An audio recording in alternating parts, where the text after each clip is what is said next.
and sinful thoughts.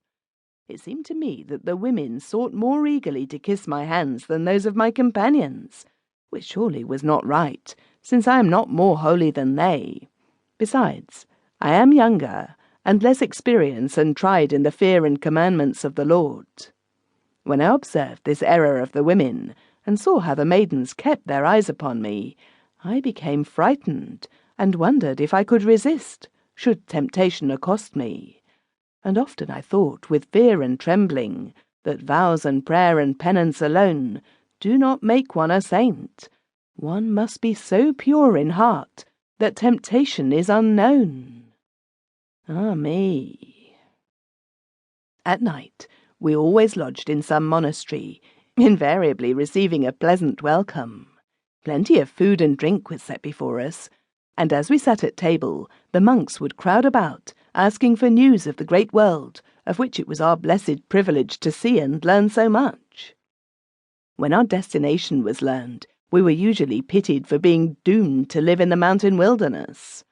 We were told of ice fields, snow-crowned mountains and tremendous rocks, roaring torrents, caves and gloomy forests, also of a lake so mysterious and terrible that there was none like it in the world.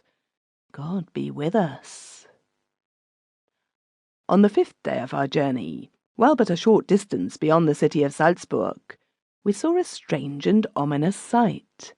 On the horizon, directly in our front, lay a bank of mighty clouds, with many grey points and patches of darker hue, and above, between them and the blue sky, a second firmament of perfect white. This spectacle greatly puzzled and alarmed us. The clouds had no movement. We watched them for hours and could see no change. Later in the afternoon, when the sun was sinking into the west, they became ablaze with light. They glowed and gleamed in a wonderful manner, and looked at times as if they were on fire. No one can imagine our surprise when we discovered that what we had mistaken for clouds was simply earth and rocks. These, then, were the mountains of which we had heard so much, and the white firmament was nothing else than the snowy summit of the range, which the Lutherans say their faith can remove. I greatly doubt it.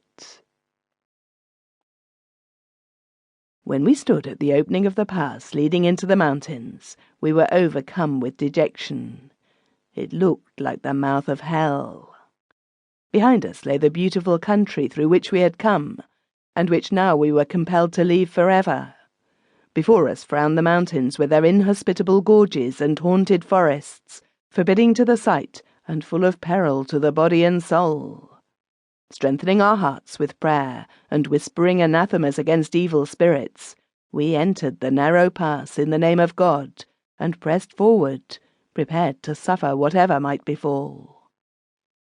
As we proceeded cautiously on our way, giant trees barred our progress, and dense foliage almost shut out the light of day, the darkness being deep and chill.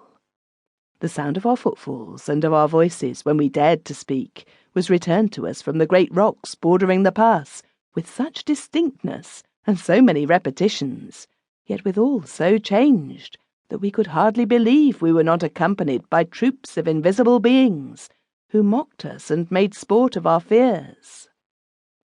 Great birds of prey, startled from their nests in the tree-tops and the sides of the cliff, perched upon high pinnacles of rock, and eyed us malignly as we passed. Vultures and ravens croaked above us in hoarse and savage tones that made our blood run cold. Nor could our prayers and hymns give us peace.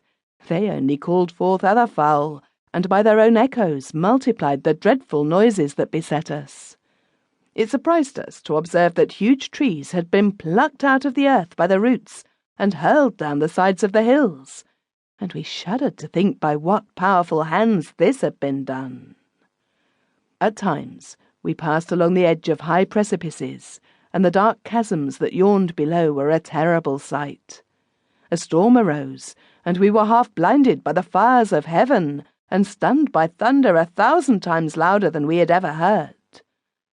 Our fears were at last worked up to so great a degree that we expected every minute to see some devil from hell leap from behind a rock in our front.